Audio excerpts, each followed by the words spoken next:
Hallo und herzlich willkommen zu einer neuen Folge des NachHall-Podcasts vom Nachhaltigkeitsbüro der HU. Heute wieder mit dem neuesten Vortrag aus unserer Ringvorlesungsreihe Der Grüne Faden. Viel Spaß beim Zuhören!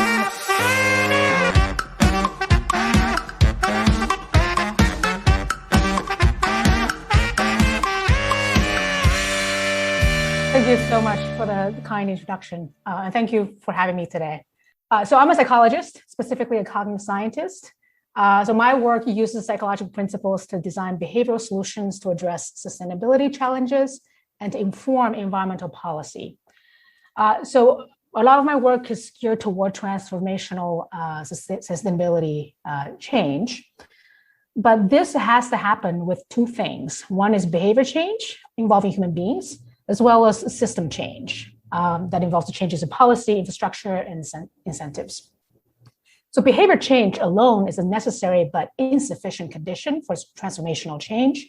Likewise, system change is also necessary but not sufficient. So I've worked on a new transformation model with my PhD student, Rumi Nadal, where this is a new conceptual framework on social transformation towards sustainability. And so let me go through this one step at a time. So my work mostly focuses on the top left quadrant here, which is on behavior intervention. So this is where we actually, target a problematic behavior, for instance, recycling or waste management, or climate, let's say carbon emissions to address climate change. And we identify or diagnose the behavioral barriers for this desirable behavior to occur. And with that in mind, we design and develop and test behavioral interventions to remove these psychological barriers to enable behavior change. So that's where most of my work occurs. Now, following individual behavior change, we also have the behavioral diffusion process. This is where a change in one individual propagates to many other individuals. So this is kind of a propagation of change to one person to the collective. And this involves, basically a diffusion process. This starts with early adopters. These are the innovators, creators, inventors, people who start to act first. That's a minority. And that propagates to the early majority of environmental change.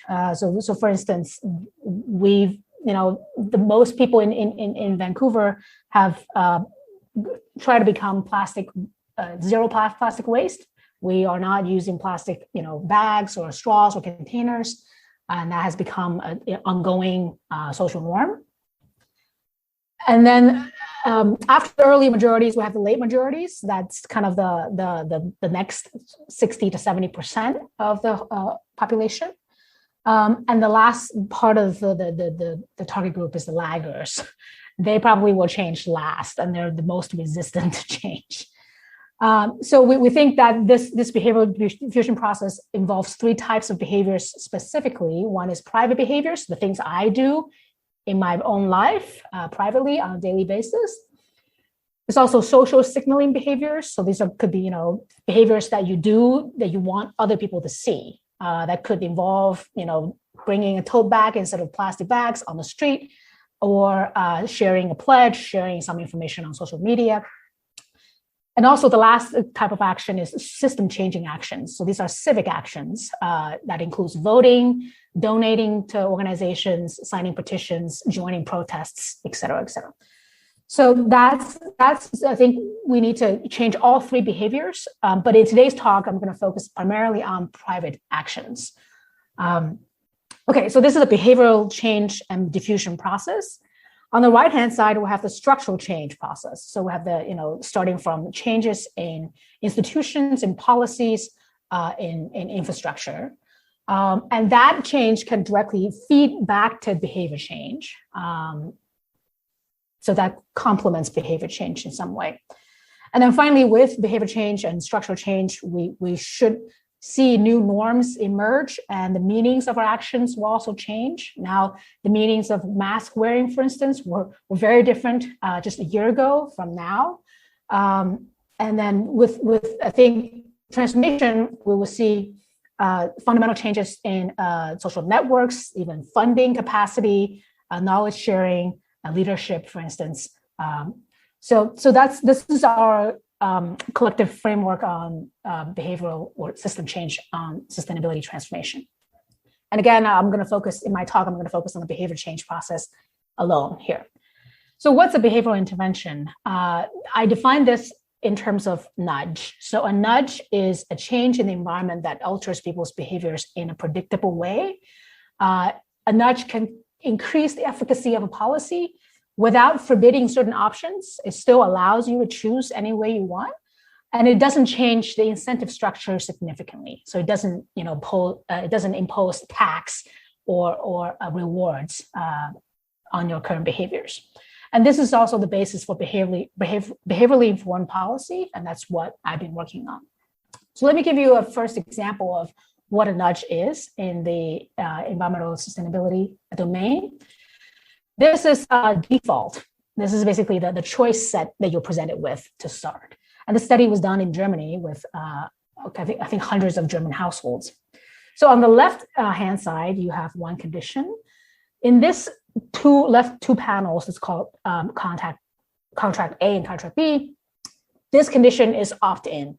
So basically you have an optional choice where you can check a box to say, I now want to purchase 100% green energy for my home. So this is opt-in. You have to opt in by checking a box to purchase green energy. On the right two panels, this is the opt-out condition. So the default was the green energy option was pre-checked. So you have to opt out of the green energy to say, I don't want green energy, for instance. And what this study showed was in the opt-in condition, only 7% of the households purchased a green contract, which is a very small percentage. And that's kind of representative of a lot of their households in the world.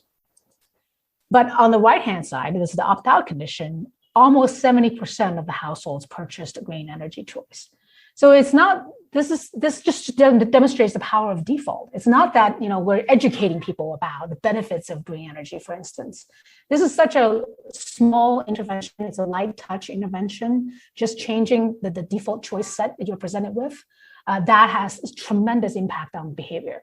And that's the kind of behavioral interventions that I'm after, that involve small changes in the environment that can create a large impact on behavior. So the question is, how do we know which nudge works the best and for what reason?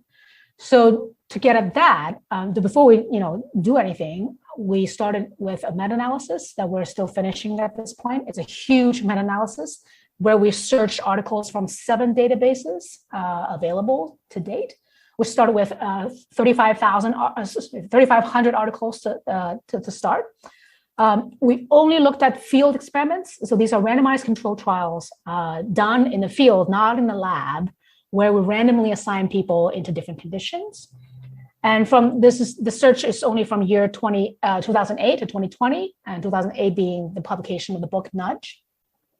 And we only looked at real behavior measures instead of self-reports. So it's not survey measures. This is actual behaviors in terms of, let's say, energy use or recycling behaviors.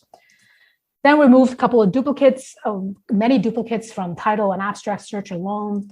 And finally, we arrived at 180 articles that are eligible in the search with over 200 effect sizes that we can find from these papers. Now, with these 200 effect sizes, we further classified them into 6 cognitive processes. So this is basically basic cognitive processes that govern human behavior, starting from attention to motivation. So by attention, we mean, basically we grab your attention. Intervention will draw your attention using bottom-up features like color, font size, motion, for instance. So that's what we mean by attention. Perception is a nudge where it frames information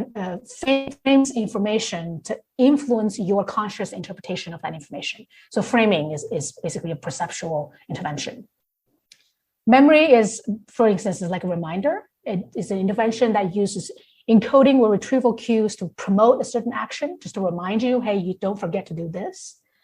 Effort is changing the physical or the cognitive ease associated with an option. So how effortful it is to, let's say, execute an action. Intrinsic motivation is, changing the inherent interests toward an option without changing anything external. And external motivation is using small rewards or punishments. These are not large, but small rewards or punishments to influence actions. And what we found in this meta-analysis was that effort-reducing nudges by far are the most effective ones. And the next most effective is attention grabbing. So what this suggests is that if I want to change human behaviors effectively, I should make things easy. I should reduce the cognitive and physical effort associated with action. The next one is, attention drawing interventions. If I can draw your attention effectively, then that will lead to meaningful behavior change down the line. Okay, so what this means for my work was let's target effort and attention primarily, but also other factors like social and feedback interventions. So this is the EASE framework developed by the Behavioral Insights team in the UK first. EASE stands for easy, attractive, social, and timely. So let me go through each of those in a series of experiments. So starting with EASE. This is convenience.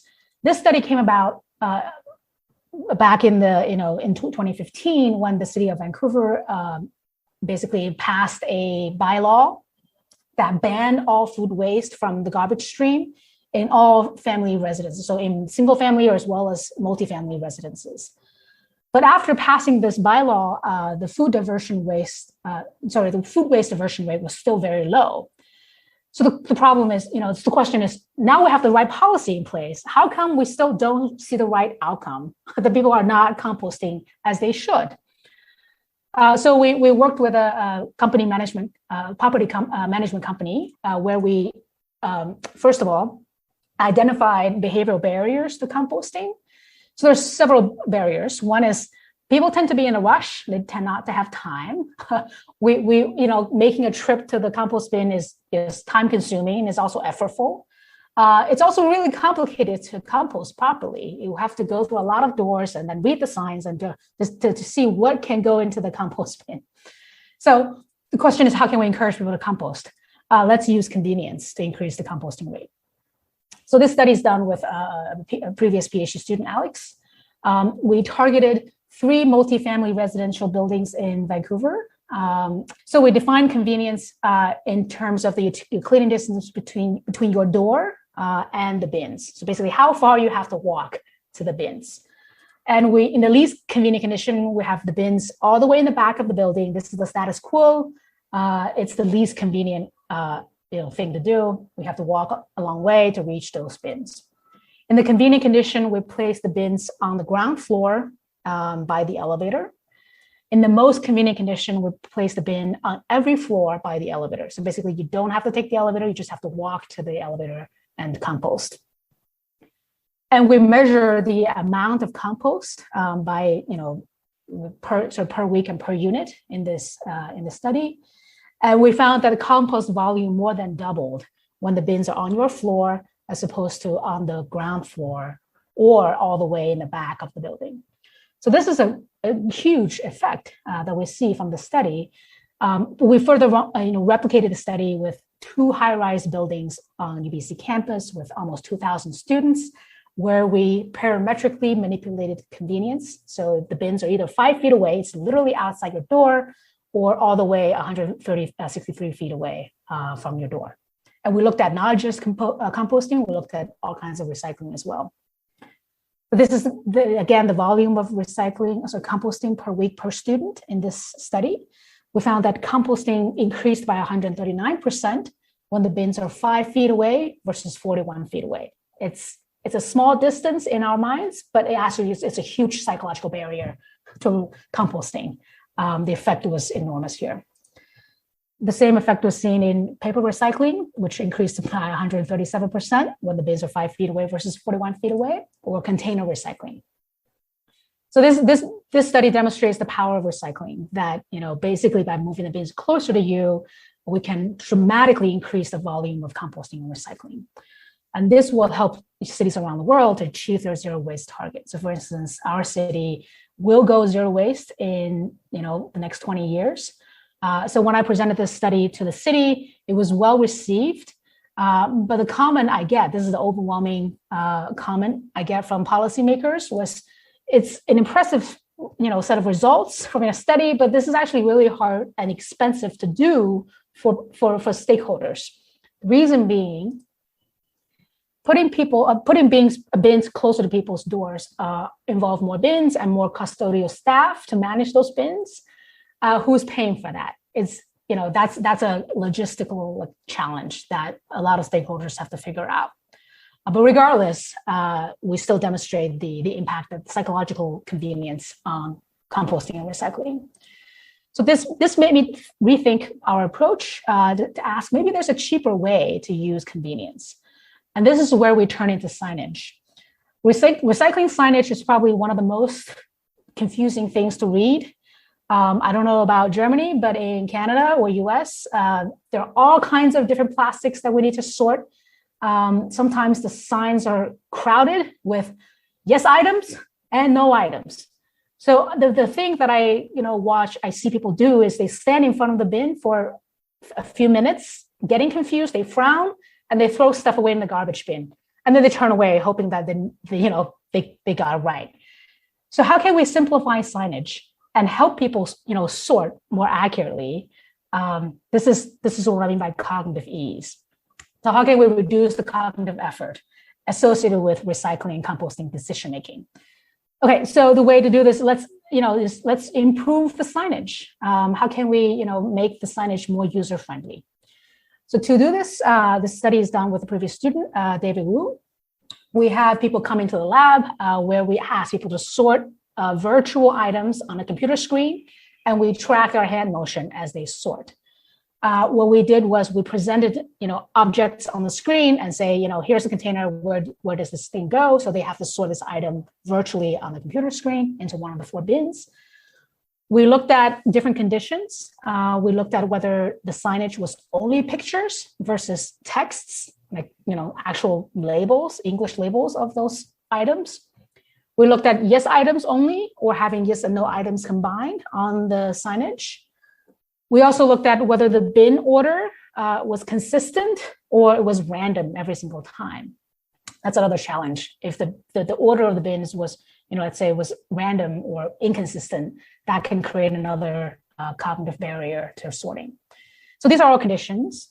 And we looked at sorting efficiency. This is basically a score of accuracy divided by reaction time. So basically, the more accurate you are, the faster you are at sorting, the more efficient you are at sorting. What we found was pictures increased sorting efficiency by 25% compared to texts.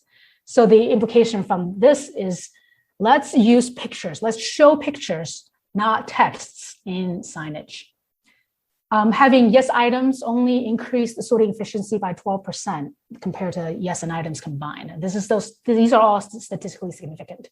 So what this means is that only show yes items. Don't even bother with these no items on the signage. And the last finding was a consistent order of the bins increased the sorting efficiency by 37% compared to a random order every single time. So the implication is that we should standardize the order of the bins across an area, across a jurisdiction, as opposed to having a random order of bins when you sort. So several jurisdictions have taken our insights into heart and actually implemented these insights. So for instance, UBC, this is the campus, our campus. The campus has standardized the signage and the bin order across the university. And the signage only shows pictures, or in this case, icons, which work the same equally well as pictures. The city of Vancouver has also done the same across the whole city. It standardizes the bin order as well as the signage with only pictures. So this is one behavioral insight from ease, which is physical and cognitive convenience can increase sorting actions. Now let me turn into attractive. This involves drawing attention to certain things to increase that action by making things salient. So here I turn into water conservation. A prominent behavioral barrier to water conservation is the unawareness of how much water is being used on a daily basis. I don't know about you guys, but I don't get any feedback about my water consumption at all because I live in an apartment building in Vancouver. Unless you have a smart water meter, if you're living in a single family unit, you may have water consumption feedback every couple months. But most of people, at least in the city of Vancouver, don't get any feedback about their water consumption. So how can we encourage people to save water? Using salience. So in this experiment, we asked people to wash dishes. It's actually, they wash basically cups covered in chocolate syrup. They either wash the cups in front of a clear tank. That's, basically you turn on the tab and you wash the cups in the sink, and you can see the water level drop as you wash the cups. So that's the clear condition. In the other condition, we cover the tank up so the water use is opaque. You don't see any, you don't get any feedback or indicator as to how much water you've used. And here we looked at their actual water consumption in the experiment by tracking their perceived use of water as well as actual use of water. So what we found was the water use decreased by 32% when the tank was clear versus when it was covered. So just making the water resource transparent has an automatic 30% reduction on water use. And this is quite phenomenal as well. We further manipulated how much water you have to start. So previously the tank was full, but now in this experiment, we either have a tank like basically a quarter full, so not much water to use, versus half full, so you have half a tank to use. And what we found was the water use decreased by 38% when the tank was quarter full versus half full. So the implication was, if you think that you have less water to use, then you use less water. You become more efficient. You use less resources. If you think the resource is scarce. So that's kind of the power of salience is, just by making the water resource transparent can reduce water consumption. Even more, priming kind of a scarce water resource and can also reduce water consumption. And this will, again, help many cities in the world to achieve water conservation targets. But the challenge with this implication, with this behavioral insight was it's also expensive. I don't know anyone who's willing to retrofit their entire sink and bathtub, for instance, just so they can make the water resource transparent.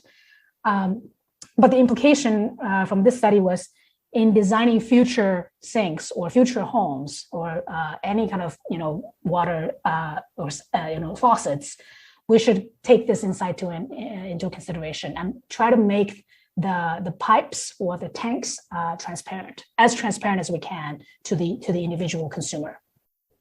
Now, how can we do this at a relatively cheaper level? This is where I teamed up with a startup company in the Silicon Valley, where we designed a product called the Dropper. It's simply a device that you can put near the sink or in the kitchen. This device listens to water sounds in the environment. It presents a light bar, which represents your water budget of the day. So let's say today I'm only going to use 2 gallons of water, which is incredibly low. And the bar will gradually decrease with water use. So it will light up every time it detects a water sound in your home, and it will start to decrease as you use water. So in other words, this device presents a real-time visual indicator of your water consumption. So I think this is a promising sort of intervention with technological development to change human behavior. So this is one way to present at least water use to people. Now, let me generalize this to plastic waste, which is a really urgent issue at this point. Every year we dump 20 million tons of plastic waste into the ocean. That directly harms marine life and water. In the current COVID-19 pandemic, this volume has dramatically increased due to the increasing use of single-use containers, gloves, or masks. So when we think about plastic waste, a behavioral barrier to plastic waste reduction was that we don't know the downstream consequences of our actions. Every time I throw away a plastic bottle or plastic container, I don't know where that bottle goes. And I don't know what the consequence of my bottle is on let's say, marine life. So how can we, make the consequence more salient to discourage plastic waste. And this is a particular timing because Canada as a nation is going to go zero plastic waste in the next 10 years or 9 years. It's extremely ambitious. In particular, the government is banning single-use plastics nationwide. So the question is, even with the right policy in place, let's say, how can we make sure that people follow the policy and achieve the policy target? So to do this, this is my PhD student, and I ran a study with OceanWise, which is a nonprofit conservation organization, where we designed all kinds of signage to discourage plastic waste. In particular, we designed a signage with a marine animal trapped in plastic debris. So for instance, in this case, it's a dolphin that's trapped in a plastic bag. So the idea here is let's highlight the downstream consequence of our actions. And maybe that will deter people from throwing away plastic waste. And this is the full set of posters we came up with, or signage we came up with.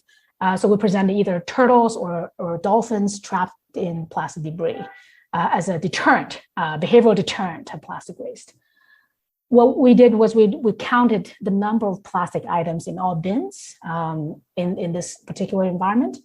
And what we found was the only effective intervention was the signage with the animal trapped in plastic debris.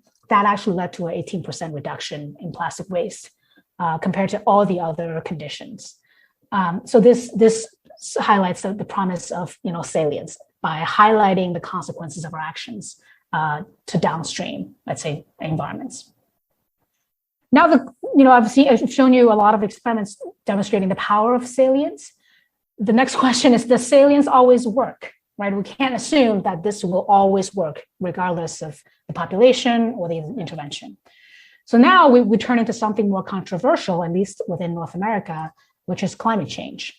So the question is, how does drawing attention to climate change evidence influence climate actions? So to do this, we first took global temperature from, I think this is from NOAA. This is the global temperature in Fahrenheit, starting 1880 to I think 2017 in this case. And we highlighted the rising phase of the curve in red. So by highlighting the curve, part of the curve in red, we hope to draw people's attention to that rising phase of the temperature. And this is, to us, this is quite strong evidence for climate change. In a control condition, we simply did the reverse. We highlighted the flatter phase in red. So we're drawing attention away from climate change evidence. And after participants see this graph, we presented two actions. One is signing a pledge to stand with the Nature Conservancy to call upon US leaders to stand strong on climate change. That's one action. The second action is donation. Would you donate to Natural Resource Defense Council to address climate change? So these are two climate actions we looked at. First of all, let's make sure that we actually draw people's attention to the curve. So we use eye tracking. This is simply looking at their eye gaze on this curve, global temperature curve. And what we found was in the rising phase in red condition, there was indeed greater attention to the rising phase. And likewise, in the flatter phase in red condition, there was greater attention, or eye gaze at least, to the flatter phase. So in other words, our manipulation worked. We did successfully draw people's attention to different parts of the curve. Now the question is, does that biased attention actually change people's actions? Does that intervention actually work? We split our participants into a liberal group and a conservative group. Let's say Democrats versus Republicans in this case. We found really interesting results here, which was drawing attention to the rising phase, the kind of the salient evidence of climate change, actually increased actions in liberals, but it discouraged actions in conservatives. So the effect was opposite for conservatives as opposed to liberals. And that was really surprising to us, because this suggests that you cannot use the same intervention and expect that this would have the same impact for everyone in the target audience. In fact, If the intervention doesn't align with people's prior motivations and ideologies, then that intervention most likely will fail. And not just fail, but maybe backfire. So this basically suggests that we should use salience, but carefully. We should make sure that the salience intervention is motivationally consistent. So let me stay on climate change for a little bit. Let me pose this question to the audience. Does anyone know what is the most effective individual action to reduce carbon emissions? Thank you. I see a lot of responses. Great. I hope you can see the responses as well.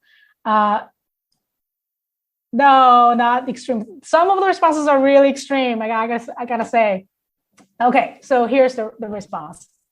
The most effective one is having one fewer child. This does not mean suicide. This does not mean that you should not have any children, right? So I'm just looking at the responses here because it's some of the responses are quite extreme, right? Does not mean that you shouldn't have any children. It shouldn't mean you should go that far, but that just means that instead of having maybe 5 children, you should consider having 4. So just have one fewer child. And that has a huge reduction potential. In the US, for instance, that can reduce 120 tons of carbon a year. This is basically benchmarked against a lot of data from different countries. The second one, so let's leave that controversial action of having one fewer child alone. The next one is live car free. I think some of you mentioned, drive less. There's also flying less. So if you live car free, that will save about 2 tons of carbon emissions per year. I think that was also followed by flying less. So this is avoid one transatlantic flight. This is from, let's say, from New York to Paris. That's about 1.6 tons of carbon. Just one return flight, economy class. And then some of you also mentioned green energy. Yes, that's also effective, but depends on where. So for instance, in the UK, that's not effective because the energy production in the UK is already pretty carbon not intense. Whereas in the US and Canada and Australia, going from traditional sources, fossil fuel sources to green energy can save you about a ton a year. And the next, I think a few are switching to more efficient cars. And the last effective action is going plant-based diet. So some of you mentioned going vegan, eat less meat. That is effective, but it would only save you just less than a ton of carbon emissions per year. So it's nowhere close to driving less or flying less, but it's still pretty effective. So these are the kind of the most effective actions. Then there's moderate impact actions like recycling, basically washing your clothes in cold water, hand dry clothes, and upgrading your light bulbs. So these are not as impactful as the green actions. So when we ask this same question to people in the North American public, we get pretty much the same responses as I see from you. The most common one being drive less. People think that's the most effective. But actually, it is effective, but nobody actually mentioned, saying we have one fewer child. And this kind of misunderstanding of the impact of our actions is true for both conservative individuals and liberal individuals. So across the political spectrum, it turns out that people have not an accurate understanding of the carbon savings of individual actions. Another question, this is slightly more precise. How many miles can you drive in a hybrid car that will produce the same amount of carbon emissions as driving 100 miles in a conventional car? By conventional, I mean gasoline powered. So how far do you think you can go in a hybrid vehicle that will produce the same carbon emissions as driving 100 miles in a conventional car? 160 kilometers. Okay, great. There are a lot of nuances to this calculation, but the average correct answer is 200 miles, give and take. Depends on the car, the specific car, and also whether is it highway driving or city driving. But on average, you can drive about twice as far in a hybrid vehicle as a conventional car that produces the same amount of carbon emissions. Next question: how many hamburgers do you have to give up to offset the carbon emissions from one transatlantic flight? It makes me laugh every time I see 5,000 or something like 10,000 or 100,000. Or one. That's an expensive hamburger. So again, that's nuanced because it depends on where the beef comes from, et cetera, et cetera. But the average correct answer is 300. So it's about 300 hamburgers that produce the same amount of carbon as one flight, across the Atlantic.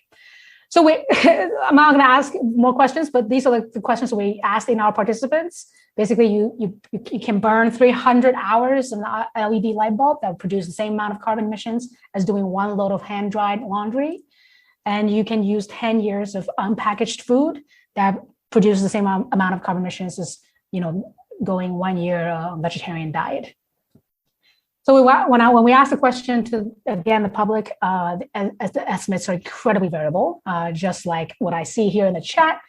The red bars, the red zone indicates the correct response. Depending on where you live, depending on the energy source, for instance, you are correct as long as you're within the red zone. But the gray bars are people's estimates. It's the public responses to these questions. And as you can see, that the people are incredibly inaccurate. We also looked at whether you're an expert in sustainability or climate science or environmental science, whether you took any courses in environmental science or sustainability.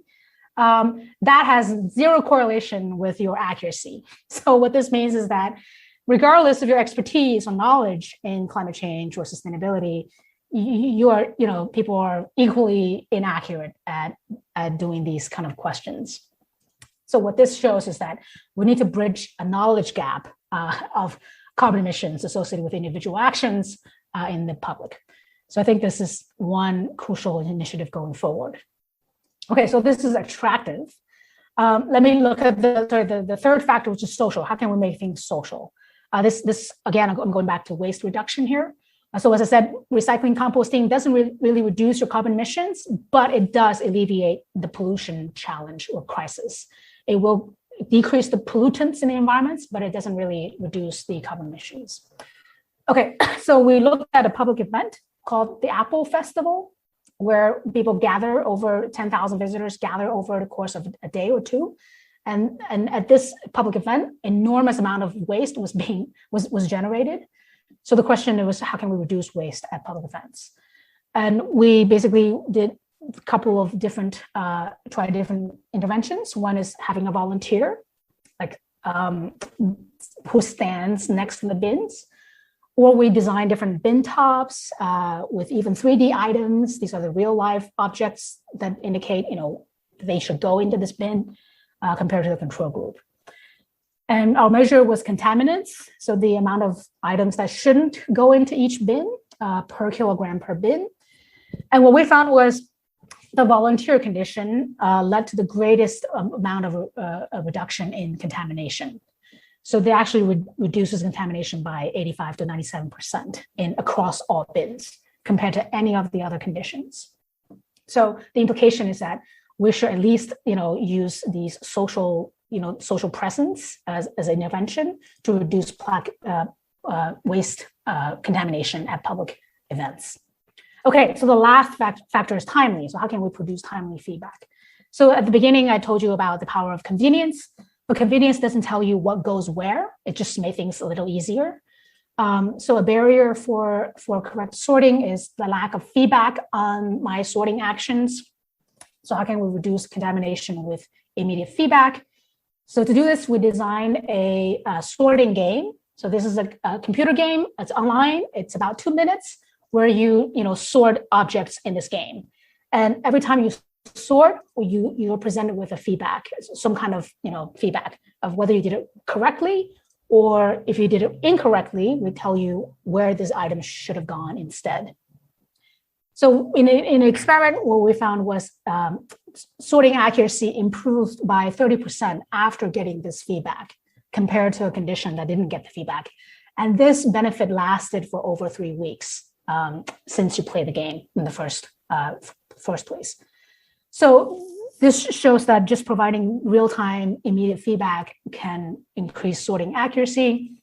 And since the publication of a paper, many sorting games have been developed and used across the world. For instance, UBC has its own sorting game that every incoming student has to play as part of their orientation. They have to play this game to know the campus, to know how to sort properly on campus. The city of Vancouver created Sort. It's another free game they host on the city's website to encourage people in Vancouver to learn how to sort. This is from the Environmental Protection Agency in the US. They have their Recycle City sorting game that's available to anybody in the US, as well as this is the city of Davis in California. They designed their own sorting game based on our principles.